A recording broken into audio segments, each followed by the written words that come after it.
एक कमरे के ससुराल में आई 5 अलग 2 धर्म वाली बहू। एक ही मंडप में सुष्मिता के 5 बेटों की शादी हो रही थी और ये देखकर वह बहुत खुश थी। भगवान तेरा लाख लाख शुक्रिया, आज मेरे 5 बेटों की एक साथ शादी हो रही है। पहले तो ये शादी करने के लिए तैयार नहीं थे, लेकिन अब इनके चेहरे की खुशी देखकर मुझे भी यकीन हो गया है कि मेरे बच्चों की शादी फल जाएगी। विवाह संपन्न हुआ, 5 वर वधू अपनी माता का आशीर्वाद ले लीजिए। ये सुनते ही सुष्मिता के 5 बहू बेटे उसका आशीर्वाद ले लेते हैं। विदाई होने के कुछ देर बाद 5 बहू ससुराल आ जाती हैं, जहां सुष्मिता उनका गृह प्रवेश करने के बाद कहती है, बहू हमारा ये एक ही घर है जो कि एक कमरे का है, यहाँ 5 कमरे नहीं है, तो तुम 5 बहुओं को ऐसे ही एडजस्ट करना पड़ेगा। तुम्हारे अलग अलग बिस्तर उस तरफ हैं, जाओ आराम कर लो। जी माँ जी। सुष्मिता की बात सुन 5 बहू घूंघट में ही अपने बिस्तर पर चली जाती हैं। सब सो जाते हैं। अगले दिन 5 बहू जो कि 5 धर्म वाली थी, अपने अंदाज में आकर 5 पूजा कर रही थी। बड़ी बहू शेफाली और दूसरी भोजपुरी बहू निमकी शिव जी की पूजा कर रही थी, तो वहीं तीसरी बहू जोया नमाज पढ़ रही थी। चौथी बहू मद्रासन मिहिका जो मुर्गन की पूजा कर रही थी, वहीं 5वीं बहू ग्रेस जो जीसस की प्रार्थना कर रही थी। Dear God Jesus, I am so thankful that you are my God. You saved me. Jesus Christ, Hallelujah. आमीन, आमीन, आमीन। आवाज सुनकर सुष्मिता की आंख खुल जाती है और वो अपनी 5 बहू को अलग अलग पूजा करते हुए देख हक्की बक्की रह जाती और कहती है, अरे ये तुम 5 क्या कर रही हो? तुम अलग अलग धर्म से हो। ये क्या है? एक ने मद्रासन की तरह साड़ी पहनी है, दूसरी ने हिजाब बांधा है, तीसरी फ्रॉक में है। ये सब चल क्या रहा है? आई अम्मा, वी आर आपकी 5 धर्म वाली बहू होती, मैं मद्रासन में ही का। सलाम वालेकुम मम्मी जान, मैं जोया। प्रणाम माँ जी, मैं Shefali. Good morning mother in law, I am Grace. तभी निमकी उछलकर सास के पैर छूती है, जिससे डरकर सुष्मिता पीछे हो जाती है। अब प्रणाम मम्मा जी, कैसन बा? ठीक बा? हाय राम, बाप रे बाप, ये तुम 5 बहू 5 ट्रेलर की तरह रिलीज क्यों हो रही हो? डरा ही दिया। ये क्या हो रहा है, मुझे समझ नहीं आ रहा। 5 अलग धर्म की हो, एक मद्रासन, मोमडन, हिंदू, क्रिश्चियन, भोजपुरी। आखिर कोई बताएगा मुझे ये सब क्या चल रहा है? मेरे बेटों की शादी तो मंडप में हिंदू लड़कियों से हुई थी। तभी सुष्मिता के 5 बेटे बोलते हैं, माँ, ये आपकी बहुएं हैं। दरअसल जिन लड़कियों से आप हमारी शादी करवाने वाली थी, वो हमें पसंद नहीं थी। हमारी अपनी पसंद से हमने शादी कर ली। इन लड़कियों के सामने हमने हाथ पैर जोड़े और वापस भेज दिया। हाँ माँ, आप हमारी कभी बात नहीं मानती, इसलिए हमने सबके सामने आपके आशीर्वाद से और अपनी पसंद की लड़कियों से शादी कर ली। इससे आपकी बात भी रह गई और हमारी भी। मेरे साथ इतना बड़ा धोखा, मैं इन 5 को कभी अपनी बहू नहीं मानूंगी। माँ, एक बार आप मौका तो देकर दीजिए, 5 बहू आपको निराश नहीं करेंगी। अरे क्या मौका दूं कि ये मेरे एक कमरे की उसी रसोई में मीट मच्छी पकाएंगी, और ये मुस्लिम, क्रिश्चियन और भोजपुरी बहू ये सब तो मांसाहारी खाते हैं, और यही बनाकर मेरे घर को अशुद्ध भी कर देंगी। नहीं नहीं नहीं नहीं, ऐसा नहीं हो सकता। हाँ माँ, जल्दी मान जाइए, जोया ऐसा कुछ भी नहीं बनाएगी।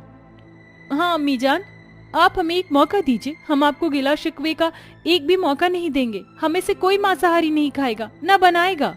माँ जी प्लीज मान जाइए। उसकी 5 बहू बेटे हाथ जोड़कर प्लीज करते हैं, जिसके बाद सुष्मिता मान जाती है। फिर 5 बहू खाना बनाने जाती हैं तो कहती हैं, अरे मुझे माँ जी के लिए बहुत कुछ बनाना है, पहले मुझे बनाने दो। आइए मुर्गन, पहले खाना मैं बनाती। या अल्लाह, व्हाट्स रॉन्ग विद यू, पहले हमें पकाने दीजिए। Why you are first? मुझे पहले बनाना है, वैसे ही सामान जुटाने में वक्त लग गया। अरे आप लोगन का हुई गवा, तो अब हमका खाना बनाई दे छुछुंदर। अरे ये क्या मच्छी बाजार बनाकर रखा है तुम 5 ने? बारी बारी से बना लो, 2 स्टोव हैं। जी अम्मी जान। यह सुनकर 5 बहू बारी बारी से खाना तैयार करती है। खाना बन जाने के बाद सुष्मिता खाना देखकर कहती है, हे भगवान, पता नहीं तुम 5 ने पहली रसोई में क्या बनाया है, मेरा तो खाने का भी जी नहीं करता। शेफाली बहू के हाथ का बना खा लूंगी। आई अम्मा, मैंने आपके लिए खास इडली डोसा सांबर बनाती, इट्स अ वेजिटेरियन। अम्मी जान, मैंने तो खास आपके लिए मेवे वाली सेवइयां बनाई हैं। और मॉम, मैंने आपके लिए मैपल रोस्टेड रूट्स वेजिटेबल बनाया है, खाइए। ये शाकाहारी है, ये तो मुझे दिख रहा है, पर ये कौन सा खाना है जिसका तूने इतना लंबा चौड़ा नाम बताया है? इसे तो सलाद बोलते हैं हमारे में। अच्छा मोम जी, तो मैं दूसरी डिश बना कर लाती हूँ, बटरनट स्क्वैश लसगाना। अरे बहू, ये तू क्या इंग्लिश में नाम बता रही है? शाकाहारी तो है ना? खैर जो भी हो, तू हमारी नॉर्मल डिश बना, कढ़ी पकौड़ा, राजमा चावल, छोले भटूरे, समोसे। अरे माँ जी, उसके लिए मैं हूं ना, मैं बनाऊंगी।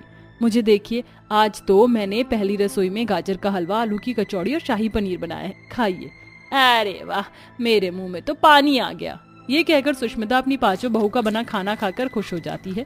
फिर उनको शगुन में सोने का हार देती है। वक्त गुजरता है, वह अपनी पांचों बहू को अपना तो लेती है, लेकिन एक कमरे में पांचों बहुओं का रहना दूभर हो जाता है। कभी रात को जोया बहू खर्राटे मारती थी तो पांचों परेशान हो जाती थी, तो कभी मीका बहू मच्छरों से परेशान होती। हे कड़वुल्ले, कितने मच्छर हमको काटती। निखिल, तुम कुछ करती है नहीं? पंखे की हवा भी मुझको ठीक से नहीं आती, बड़ा बेड फील होती। हम पांच बहू बड़ी मुश्किल से एक कमरे के ससुराल में रही थी। अरे यार सो जाओ, मेरे को जोर से नींद आती है। तभी मच्छर मारते मारते मीका सो जाती है। अगले दिन शेफाली आईने के सामने गुनगुनाते हुए तैयार हो रही थी। चढ़ती जवानी मेरी चाल मस्तानी, तूने कदर ना जानी रामा, हाय रामा, हाय रामा। चढ़ती जवानी भौजाई, ये का करत हुआ? हमको तैयार नहीं होवत का? हम भी अपन से जानवर के लिए सजे। या अल्लाह, खुदा की खैर से हमें अल्लाह ने नूर दिया है, अच्छा है, हमें आपकी तरह सजने की जरूरत नहीं पड़ती। पर मुझे जरूर करना है मेकअप। एक तो एक ही कमरा, ऊपर से आईना भी एक ही। This is too much. Mother in law, आपको कुछ करना चाहिए। It is becoming difficult for us to live in the one room. Prem, why are you not doing something? How can I say something grace? एक room है तो रहना ही पड़ेगा। अरे ये तुम क्या चटर पटर बोले जा रहे हो आपस में? बहू बेटा जो भी हो, तुम पांचों को इसी तरह रहना पड़ेगा। पर माँ जी, यहाँ रहना मुमकिन नहीं है। शेफाली अक्का ठीक बोली थी। माँ जी, इस एक कमरे की वजह से मैं अपने हस्बैंड से बात नहीं कर पाती। ये कड़वुल्ले, सोने में बहुत खींच पिच होती। इतना नहीं, नानी के लिए बहुत इंतजार करनी पड़ती, फिर खाना बनाने का दिक्कत होती। मैं सबकी बात से मुताफिक हूँ अम्मी जान। अरे इतने टाइम से मेरे बेटे भी तो रह रहे थे, तुम भी तो इतने दिन से रहती आई हो। माँ, अगर आपको इसी झूठी बातों में रहना है तो रहिए, लेकिन आप अपने पोते पोती की उम्मीद छोड़ दीजिए, क्योंकि वो तो इस कमरे में कभी भी नहीं हो पाएगा। हमें भी अपनी पत्नियों के साथ अपना निजी समय चाहिए, जो कि नहीं मिलता। हाँ माँ, हम पांचों सब अपने आमने सामने रहते हैं। अभी तक ठीक से हम पांचों अपनी पत्नियों से बात नहीं कर पाए। अपने बहू बेटों की इतनी बात समझने के बाद सुष्मिता को अपनी गलती का एहसास होता है और वो अपनी बहुओं से कहती है, बहू मुझे माफ कर दो। आज जब तुमने अपनी बात रखी तो मुझे समझ आया, वरना मैंने तो ये सोचा ही नहीं था कि तुम पांचों को कितनी तकलीफ होती है एक कमरे के अंदर रहने में। निखिल, प्रेम, ऋषभ, गौरव, साहिल बेटा, तुम पांचों इस घर को बनवा लो ताकि आगे जाकर ऐसी दिक्कत फिर ना हो। जी माँ, हम कल से काम करवाते हैं। ये हुई ना हमारी सासू माँ अम्मा वाली बात। शुक्रिया माँ जी, आप हमारी बात समझ गई। इतना सब होने के बाद अगले दिन ही सुष्मिता के पांचों बेटे उस घर को बनवाना शुरू करते हैं। कुछ महीनों बाद वह घर तैयार हो जाता है, जहां सुष्मिता की 5 अलग अलग धर्म वाली बहू अपने अपने कमरे में रहती हैं और सब खुशी खुशी रहने लगते हैं। सभी लोग मंडप के चारों ओर बैठे होते हैं और मंडप में बैठा हुआ पंडित शादी के मंत्र पढ़ रहा होता है। ओम मंगलम भगवान विष्णु, मंगलम गरुड़ध्वजः, मंगलम गणिकाक्ष, मंगलाय तनोहरि। उस मंडप में अनुपमा एक अधेड़ उम्र के बुढ़े आदमी के साथ बैठी होती है। चलिए जजमान, अब अपना हाथ आगे बढ़ाइए और वधू का हाथ अपने हाथ में रखिए, जिसके बाद आपको सामग्री अग्नि में डालनी है। पंडित के कहने पर वो बुढ़ा अमित और उसकी होने वाली पत्नी अनुपमा, जो कि अभी केवल 23 साल की ही थी, वो पंडित के कहने पर अग्नि में सामग्री डाल देते हैं। बेचारी अनुपमा बहुत रो रही होती है।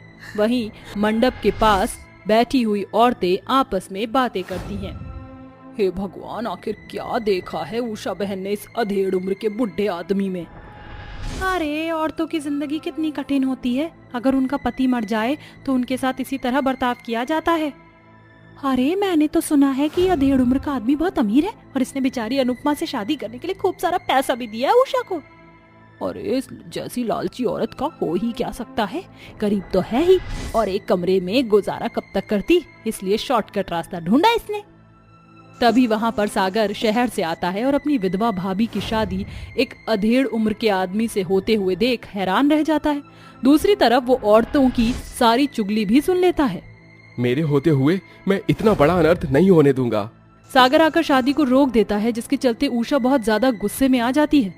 अरे बेटा, तू पागल हो गया है? अरे हो जाने दे इस विधवा की शादी। अरे ये शादी करके इस घर से चली जाएगी तो तुझे अपनी बहू लाने में कोई दिक्कत नहीं होगी, और तू जानता तो है ही हमारे पास एक ही कमरा है।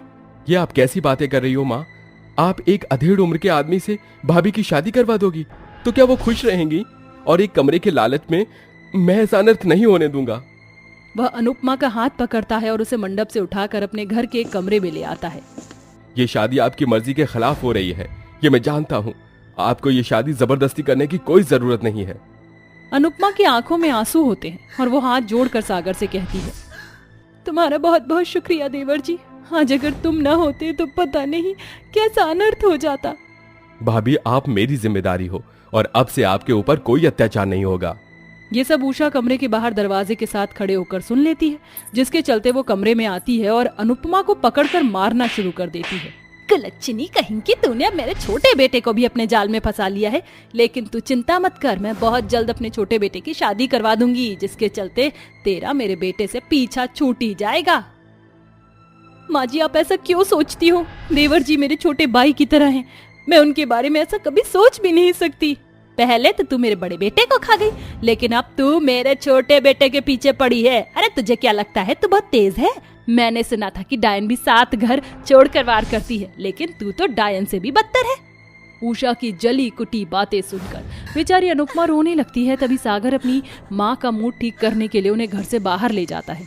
कुछ ही देर में अमित कमरे में आ जाता है। तुम यहाँ क्या कर रही हो? चलो, आज हमारी शादी है, हमें शादी करनी है। मेरा हाथ छोड़िए, मैं आपसे शादी नहीं कर सकती, अपनी उम्र तो देखिए। अरे क्यों अपनी जिंदगी बर्बाद करने पर तुली हुई हो? इस एक कमरे के ससुराल में तुम्हारा क्या ही गुजारा होगा। मेरे साथ चलो, मेरा खुद का बहुत बड़ा फार्म हाउस है। अरे हमारी सुहागरात के लिए बहुत अच्छा है। तभी वहाँ पीछे से सागर आता है और उस बूढ़े का कॉलर पकड़कर उसके मुंह पर एक मुक्का मारता है। अगर एक शब्द और तूने अपने मुंह से निकाला तो मुझसे बुरा कोई नहीं होगा। जा, चला जा यहाँ से। सागर के इस बर्ताव से अमित वहाँ से चला जाता है और शादी कैंसिल हो जाती है। उस दिन के बाद से उषा अपनी विधवा बहू के ऊपर और भी ज्यादा अत्याचार करने लगती है। ये जिंदगी इतनी कठिन क्यों हो गई है? इससे अच्छा तो मैं मर ही जाऊं। अनुपमा अपने कमरे में फांसी लगाने की कोशिश करती है, लेकिन सागर उसे बचा लेता है। आप ऐसा कर भी कैसे सकती हो? एक तो पहले ही मैं इतना परेशान हूँ, ऊपर से आप भी। सागर, मुझे माफ कर दो। क्या हुआ? तुम परेशान क्यों हो? क्या बताऊं भाभी जी, मैं एक लड़की से बहुत प्यार करता हूँ, लेकिन उसकी फैमिली लव मैरिज के खिलाफ है। अपने प्यार के बिना रहने पर जो हालत होती है मैं अच्छे से जानती हूँ, इसलिए अपने प्यार को किसी और के लिए मत छोड़ना। ऐसा कहकर अनुपमा वहाँ से चली जाती है। अगले ही दिन सागर अपने घर पर अपने दोस्त अजय को बुला लेता है। अजय मेरे दोस्त, अच्छा हुआ तुम आ गए, मुझे तुमसे बहुत जरूरी बात करनी है। अरे जिगरी यार ने मुझे बुलाया है तो आना तो पड़ता ही। तभी अनुपमा 2 ग्लास में पानी लाकर अजय और सागर को देती है। अजय जब अनुपमा को देखता है तो वो उसे देखता ही रह जाता है और उसे पहली नजर में ही अनुपमा से प्यार हो जाता है। अनुपमा के जाने के बाद सागर अपनी सारी परेशानी अपने जिगरी दोस्त अजय को बताता है। मेरे पास एक बहुत अच्छा प्लान है, अगर तू तैयार है तो। अपनी दृष्टि से शादी करने के लिए मैं कुछ भी कर सकता हूँ। अजय सागर को अपना प्लान बताता है, जिसके बाद वो दोनों दृष्टि को अगवा करके अपने साथ एक मंदिर में ले जाते हैं, जहाँ अजय दृष्टि और सागर की शादी करवा देता है। तुम दोनों की शादी तो हो गई, लेकिन अब मेरा क्या? तुम्हारे कहने का मतलब क्या है? मैं समझा नहीं। मैं जानता हूँ कि तुम्हें ये सुनकर कैसा लगेगा और तुम इस बात का क्या रिएक्ट करोगे। देखो, मुझे तुम्हारी भाभी बहुत पसंद है। तुम्हारे भैया के जाने के बाद वो बेचारी अकेली हो गई हैं। क्यों ना मैं उनसे शादी कर लूं? ये सुनकर सागर बहुत खुश होता है। अरे यार, क्यों नहीं, तू मेरे बड़े भाई जैसा है और फिर मैं जानता हूँ कि तू मेरी भाभी को बहुत खुश रखेगा। हम दोनों की शादी तो हो गई है, अब हम तुम दोनों की शादी करवाएंगे। सागर अपनी पत्नी दृष्टि को अपने घर ले आता है, जिसके बाद वह अपनी माँ को दृष्टि के बारे में बताता है। वहीं वह अपनी माँ को अपनी भाभी अनुपमा और अजय की शादी के लिए कहता है। बेटा तूने सोचा है तो कुछ अच्छा ही सोचा होगा। जिंदगी भर मैं उसके ऊपर अत्याचार ही करती रही। मुझे उसके ऊपर जुल्म नहीं करने चाहिए थे। तू उसकी शादी अजय से करवा दे, मुझे इसमें कोई आपत्ति नहीं है। सागर अपनी विधवा भाभी की शादी अजय से करवा देता है, जिसके बाद वो एक कमरे के बीचों बीच एक बड़ा सा पर्दा टांग देता है और एक तरफ सागर और दृष्टि का बिस्तर लगा होता है और तो दूसरी तरफ अजय और अनुपमा का बिस्तर लगा होता है। अजय आज हमारी सुहागरात है, लेकिन बगल में ही जेठ जी और जेठानी जी अपनी सुहागरात बनाएंगे। हाँ हाँ, इसमें कौन सी बड़ी बात है। बड़ी बात तो है ही, हम जो भी करेंगे उन्हें पता चल जाएगा। अरे तुम बस करो, मुझसे अब रुका नहीं जा रहा, मेरे थोड़े नजदीक आओ। सागर के इतना कहते ही अजय दूसरी तरफ से हल्का सा खांसता है। अरे ऐसे तो इस कमरे में हमारी सुहागरात होने से रही। एक काम करते हैं, मैं और अनुपमा थोड़ी देर बाहर टहलने के लिए चले जाते हैं, तब तक तुम अपनी सुहागरात बनाओ और जब हम आ जाएंगे तो तुम थोड़ी देर बाहर चले जाना। हम दोनों अपनी सुहागरात बना लेंगे। और वैसे भी अगले दिन तो मुझे अनुपमा को अपने साथ अपने घर लेकर ही जाना है। अजय अपने साथ अनुपमा को ले जाता है, जिसके चलते वह एक दूसरे को थोड़ा जान लेते हैं। वहीं कुछ देर बाद वह वापस आ जाते हैं तो सागर और दृष्टि बाहर चले जाते हैं। इस प्रकार उनके एक कमरे में सुहागरात होती है और अगले दिन अजय अपने साथ अनुपमा को अपने घर ले जाता है। इसके बाद वह दोनों अपनी जिंदगी में खुशी खुशी रहने लगते हैं।